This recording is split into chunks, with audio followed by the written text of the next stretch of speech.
Nós vamos ler, o foco nessa noite vai ser o verso 34, mas gostaria de ler toda a passagem do 33 ao 38 para a gente contextualizar em que momento Jesus ele fez essa oração.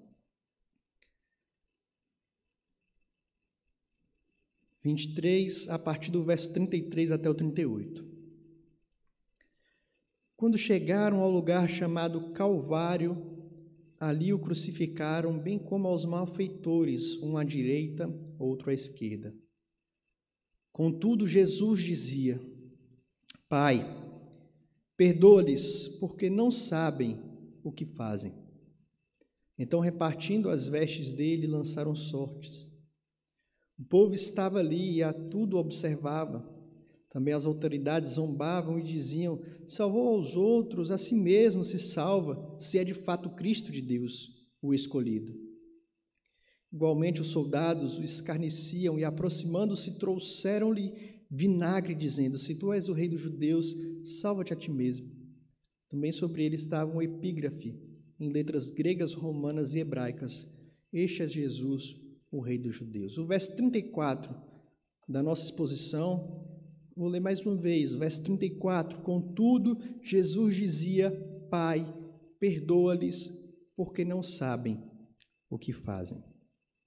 Senhor, nós te agradecemos, Deus, mais uma vez por estarmos na tua presença, aprendendo com o Senhor, com a tua palavra, a como orar, aspectos da nossa oração que devem ser enxergadas e valorizadas, e pedimos, ó Deus, que o Senhor fale aos nossos corações. Que a tua palavra possa gerar, de fato, transformação na minha vida e na vida dos meus irmãos que estão ouvindo nesse momento. No nome de Jesus que nós oramos confiados. Amém. Meus irmãos, que tipo de infração você considera imperdoável? O que é que te faz olhar para alguém, para uma situação e dizer: não, isso eu não consigo perdoar, não, isso é demais, não dá para engolir isso? O perdão ele é um assunto difícil de lidar. Nós já tratamos aqui algumas vezes a respeito do perdão dentro dessa temática da oração, mas a gente sempre precisa voltar a falar porque é um assunto extremamente necessário. Vez ou outra nós esquecemos da importância do perdão, da dificuldade que é perdoar. Já diria C.S. Lewis, todos dizem que o perdão é uma atitude linda, maravilhosa, até precisar perdoar. Aí quando você precisa perdoar, aí muitos fogem do assunto, não querem nem saber de falar do perdão. Mas é por isso, por ser um assunto tão difícil, mas também extremamente necessário, é que nós precisamos voltar os nossos olhos para Jesus Cristo, para o modelo que nós devemos seguir, aprender a nos humilhar, a perceber que nós estamos muito, mas muito distantes do padrão que nós temos de homem e que nós, como cristãos, devemos seguir, que é o nosso Senhor Jesus Cristo. E Ele nos ensina muito a respeito do perdão. O ministério de Jesus foi marcado por isso. Jesus perdoava as pessoas olhando em seus olhos. E pessoas que a gente olhando por nós mesmos não tinham jeito. Eram homicidas, adúlteros, ladrões, corruptos, os seus próprios inimigos. Olhar para Jesus e o seu perdão é chegar à dura conclusão de que não existe nada tão terrível que eu e você não deva perdoar. Não existe ofensa tão grande que eu e você não deva perdoar, seja contra quem amamos ou até mesmo contra os nossos inimigos, como a gente percebe na oração de Jesus Cristo. E esse texto, essa oração se encontra no momento em que Jesus já havia sido crucificado. Jesus já estava na cruz do Calvário. Os pregos já haviam cravado as mãos e os pés de Jesus. Jesus já havia sido surrado, os chicotes já tinham marcado as costas de Jesus, os pregos já tinham atravessado as suas mãos, os seus pés. Jesus já tinha uma coroa de espinhos na sua cabeça que machucava a sua cabeça.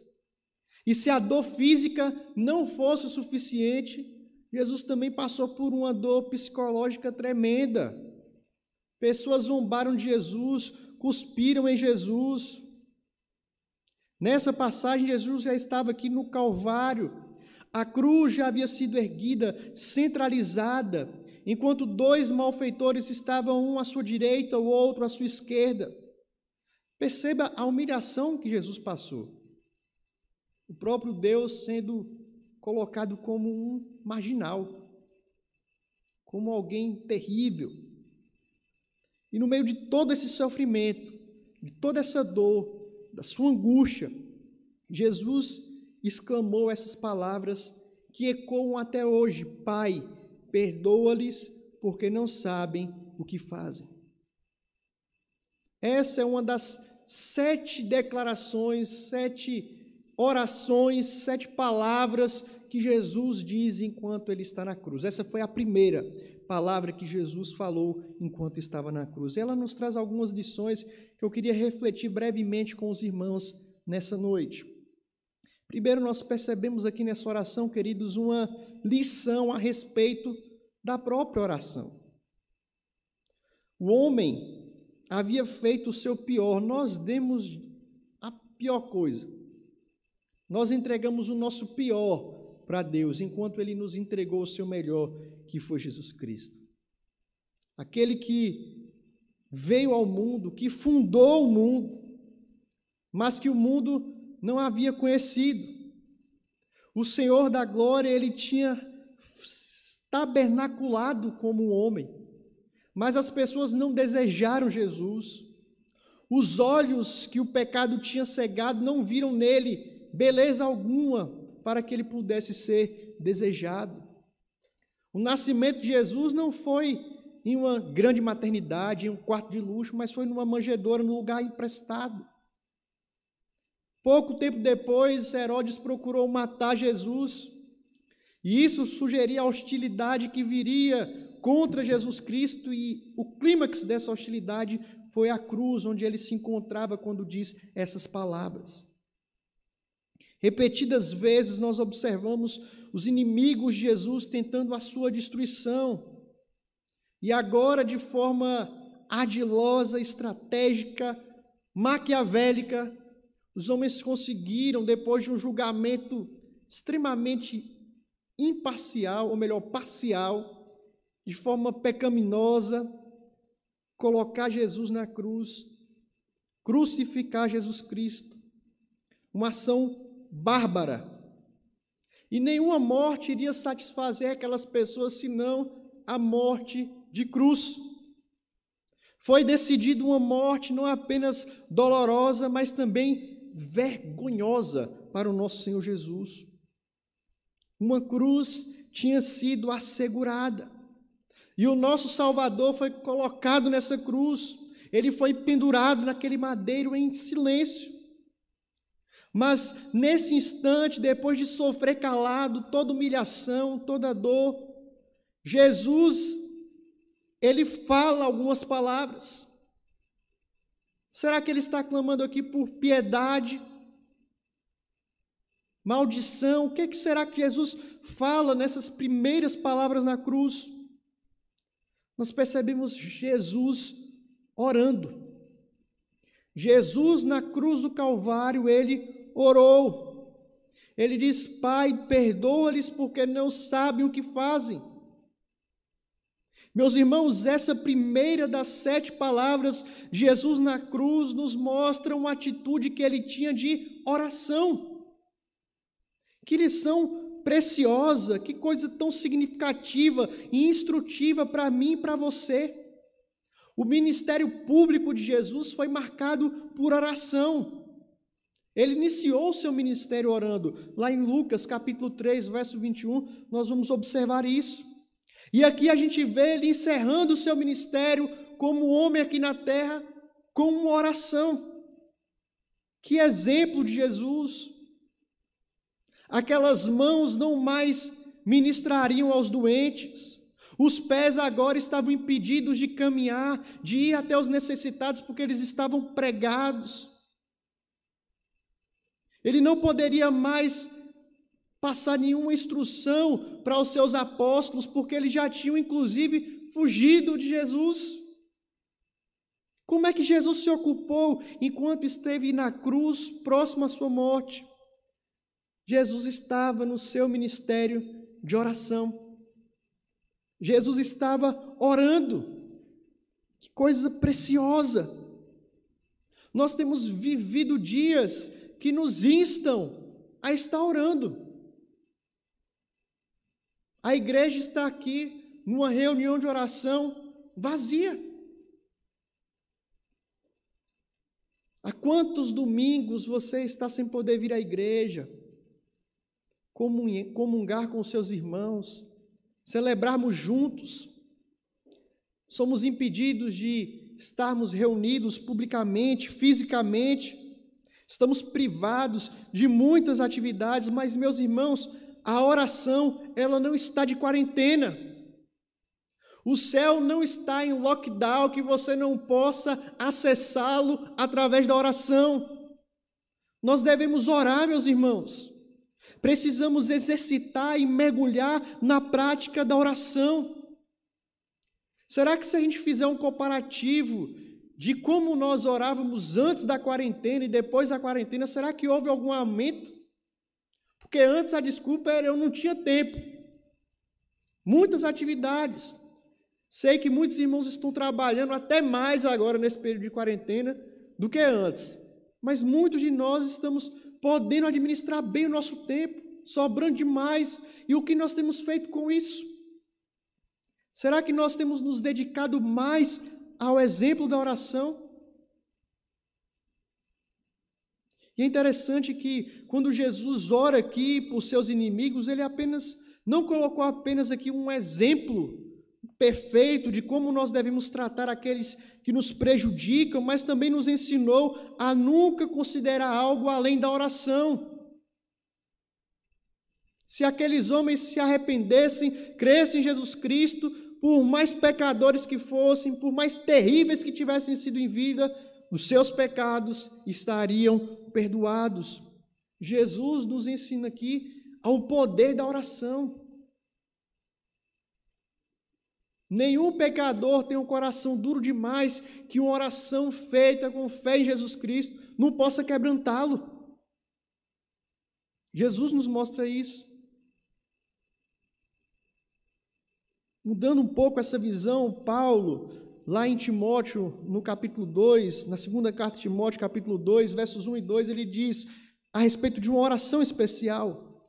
Antes de tudo, pois, eu exorto que se use a prática de súplicas, orações, intercessões, ações de graça em favor de todos os homens, em favor dos reis e de todos os que se acham investidos de autoridade, para que vivamos uma vida tranquila e mansa com toda piedade e respeito. E aqui, meus irmãos, eu queria chamar a atenção de algo que particularmente me deixa muito triste e angustiado. Desde os últimos pleitos eleitorais, o que a gente tem visto no nosso país é uma divisão. O país está rachado. Lado A, lado B, esquerda, direita, partido A, partido B, candidato A, candidato B. E essa divisão entrou dentro da igreja. Irmãos que deixaram de se falar. Irmãos que abandonaram a fé por conta de discussão política. E nós vemos em muitos a dificuldade de colocar em prática a instrução de Paulo. Não oram pelas autoridades investidas. Eu não vou orar por ele, não. Eu não concordo com o que ele faz. Meus irmãos, olhar para o exemplo de Cristo é mostrar que a gente precisa orar pelas pessoas e olhar pelas pessoas e pedir pelas pessoas. E isso perpassa, é maior do que qualquer diferença ideológica. Precisamos orar pelas nossas autoridades, pelo nosso país, que Deus tenha misericórdia dos nossos líderes, quebrante o coração dos nossos líderes. Nunca perca a esperança, ore. Talvez você esteja desanimado demais em orar pela situação do nosso país, porque está difícil. Você não vê saída, talvez você esteja cansado de orar, ou desanimado de orar pela sua família, porque você tem familiares muito resistentes ao Evangelho, mas essa oração de Jesus aqui pelos seus inimigos é um exemplo de que não desista das pessoas e de orar pelas pessoas.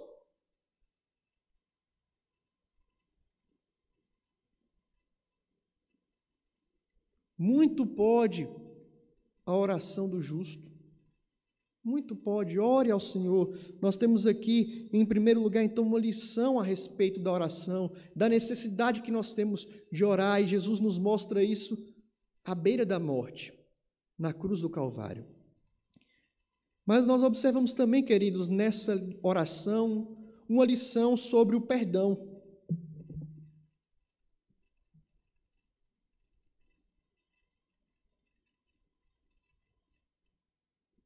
Uma lição a respeito do perdão. Jesus diz: Pai, perdoa-lhes. Somente Lucas, o evangelista Lucas, é que vai registrar essa oração de Jesus. A primeira fala que ele diz na cruz do Calvário, no momento de maior agonia, de angústia, onde Jesus se sente de fato abandonado pelo Pai, ele clamou: Deus meu, por que me desamparaste? A primeira coisa que Jesus faz: Pai, perdoa-lhes. Nós poderíamos pensar que humanamente Jesus deveria ter orado: destrua esses homens que me mataram. O pecado que esses caras cometeram são imperdoáveis. Eles mataram Jesus, eles vão direto para o inferno. Mas a gente vê Jesus: Pai, perdoa-lhes. Perdoa-lhes porque eles não sabem o que fazem. Jesus intercede pelos seus transgressores. Ele aqui cumpre a profecia lá de Isaías 53, verso 12, que diz: por isso eu lhe darei muitos como a sua parte, e com os poderosos repartirá ele o despojo. Porquanto derramou a sua alma na morte, foi contado com os transgressores, contudo levou sobre si o pecado de muitos, e pelos transgressores intercedeu. Jesus orou por aqueles que o mataram, o crucificaram.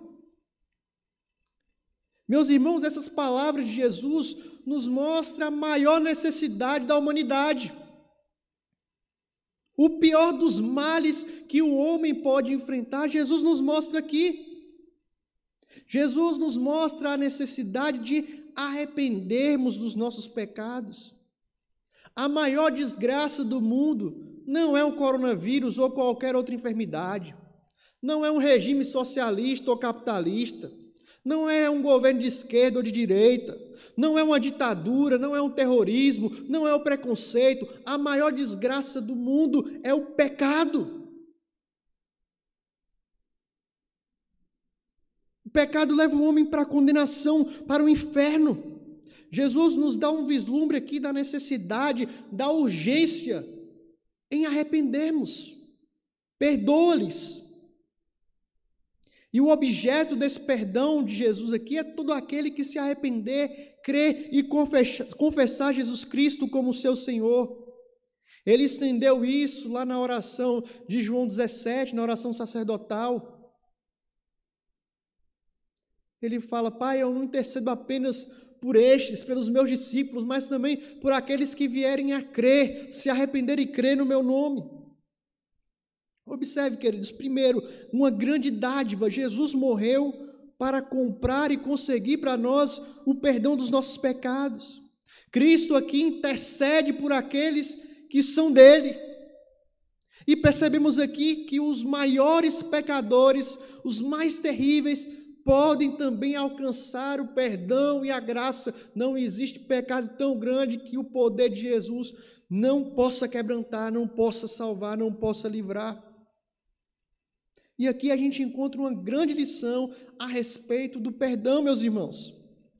Nós somos exortados pelo próprio Cristo a perdoar sobre quaisquer circunstâncias. Devemos perdoar. Não existe algo tão grande cometido contra você que você não deva perdoar essa pessoa.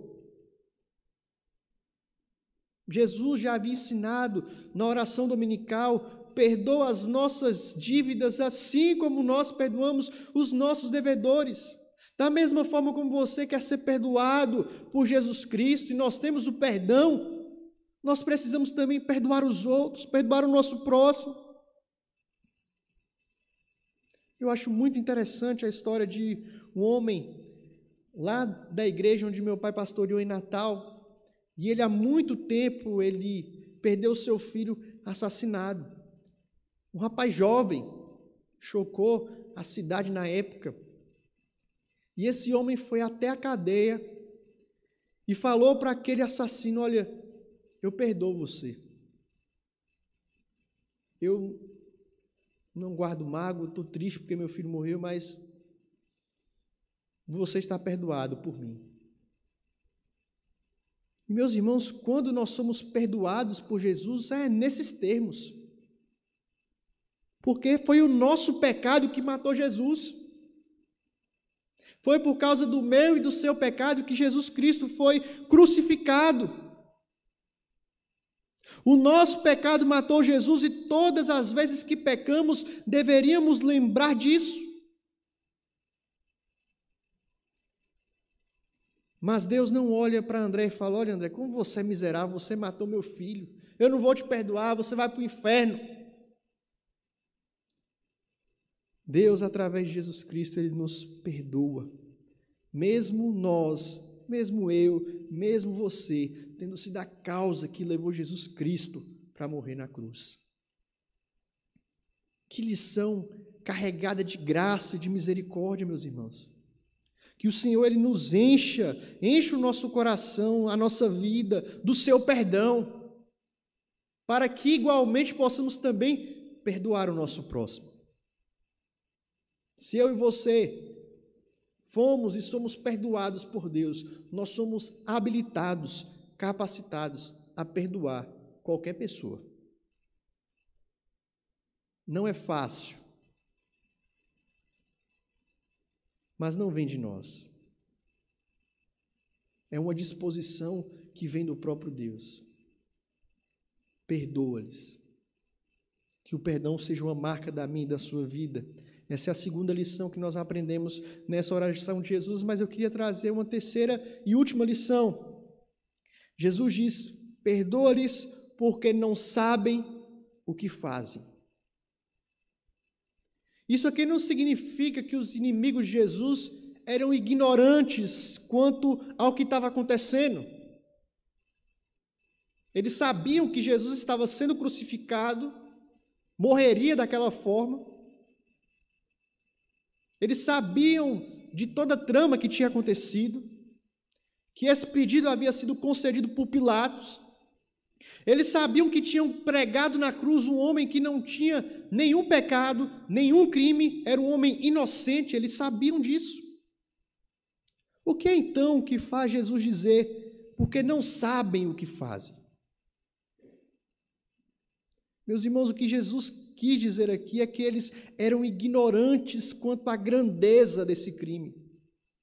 Eles não sabiam que era o Senhor da glória, o próprio Deus, que estava sendo crucificado ali. A ênfase não é sobre porque não sabem, mas porque não sabem o que fazem. E todavia eles deveriam ter sabido. Essa cegueira que eles tinham era indesculpável. As profecias do Antigo Testamento tinham recebido o seu cumprimento suficiente e eles poderiam ter identificado que, de fato, Jesus Cristo era o Messias, Ele era o Santo de Deus. O ensino de Jesus Cristo era singular. As marcas, os milagres de Jesus testificavam de quem Ele era. Os próprios seguidores dele diziam: nunca nenhum homem falou assim como Jesus. Ele fala como quem tem autoridade, como quem tem conhecimento. A vida de Jesus era perfeita. Ele viveu diante dos homens uma vida que nunca tinha sido vivida antes na terra. Ele não agradava a si mesmo, agradava ao Pai. Ele se ocupava em fazer bem ao seu próximo, ele estava sempre à disposição para servir, não havia nele egoísmo, pecado, a sua vida era para a glória de Deus. Sobre a sua vida estava estampada a própria aprovação de Deus. Quando ele foi batizado, a voz do céu disse: esse é o meu filho amado, de quem eu me agrado. Não havia desculpa para esses homens. Eles tinham visto quem era Jesus Cristo, os sinais de Jesus, ele era o Filho de Deus. A rejeição desses homens a respeito de Jesus, Jesus Cristo, o Filho de Deus, nos mostra exatamente a mente carnal e a mente humana, como ela é de completa inimizade contra Deus. Paulo aos Romanos diz isso. Mas quão triste, meus irmãos, é pensar que essa tragédia ainda é repetida. Muitos são ignorantes, muitos não sabem o que fazem. E é interessante que o pecado sempre é pecado aos olhos de Deus, quer nós estejamos cientes dele, quer não. Pecados que são cometidos por ignorância, porque a pessoa não sabe, também precisam ser perdoados, senão vai para o inferno do mesmo jeito. Todo homem é indesculpável perante o Senhor. E é interessante que a ignorância hoje, depois de Jesus Cristo, depois da revelação completa da sua Escritura, é ainda mais forte. Nós temos acesso a toda a revelação de Deus, a palavra de Deus à nossa disposição. Jesus já veio, morreu, ressuscitou, se mostrou como o próprio Deus. Não tem desculpas. Mas, todavia, as pessoas permanecem ignorantes nos seus erros, nas suas culpas, mas ainda assim, mesmo na ignorância, o erro e o pecado é dela mesma. E isso não minimiza os efeitos do pecado que ele representa. Eles são cometidos contra o próprio Deus e necessitam de arrependimento, necessitam de remissão, necessitam de expiação. Aqui, meus irmãos, nós temos uma grande advertência a respeito do cuidado que devemos ter com a ignorância. Não apenas aqui uma ignorância quanto à falta do conhecimento. Trata-se aqui de uma advertência para todas as pessoas que já ouviram a palavra de Deus, conhecem a palavra de Deus, muitas vezes até frequentam, são membros de igreja, têm até um cargo na igreja, mas na verdade não tem Cristo como seu Senhor e como seu Salvador, como seu perdoador. Isso é uma grande ignorância. Que terrível ignorância isso representa.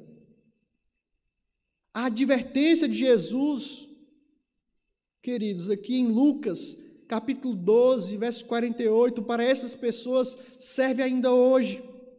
Mas aquele a quem muito foi dado, muito lhe será exigido, e aquele a quem muito se confia, muito mais lhe pedirá. Que o Senhor nos livre desse agravante, conhecermos o Senhor, sabermos quem Ele é, mas ainda assim não saber o que fazemos. Ao olhar para essa breve oração de Jesus, palavras profundas, que possamos levar mais a sério a nossa vida de oração, que de fato eu e você possamos estar comprometidos em buscar ao Senhor em oração, uma vida de intimidade com o Senhor, orar pelos nossos inimigos, orar pelos nossos governantes, mesmo se ele não for o seu preferido. Orar por aqueles que te perseguem, orar por aqueles que querem o seu mal. Ore ao Senhor, peça por aquele familiar, por aquele amigo que você acha que não tem jeito, mas para o Senhor nada é impossível. Ore. Se nós soubéssemos o poder que tem a oração, nós oraríamos mais. Se nós experimentássemos verdadeiramente o que a oração representa, nós oraríamos mais. Gastaríamos mais tempo de oração. Que através dessa oração sejamos impactados pelo perdão de Deus, Jesus Cristo, concedido a mim e a você. Que o perdão seja uma marca da nossa vida, que através do perdão possamos testemunhar, pessoas possam ser impactadas, que o Senhor nos encha do seu perdão para que possamos perdoar aos outros. Cuidado, querido, para que você não seja achado como aqueles que não sabem o que fazem. Que o Senhor tire de nós a ignorância, a insensatez de conhecer o Senhor e não colocar em prática a sua palavra. A oração de Jesus, Pai, perdoa-lhes porque não sabem o que fazem, ecoa ainda hoje. Se você, com o seu coração, se arrepender verdadeiramente, se com a sua boca você confessar que Jesus Cristo é o Senhor, o perdão de Jesus Cristo, orado, confessado, gritado na cruz do Calvário, Pai, perdoa-lhes, ele é concedido para mim e para você nessa noite. Que Deus te abençoe e que o seu perdão alcance os nossos corações. Amém?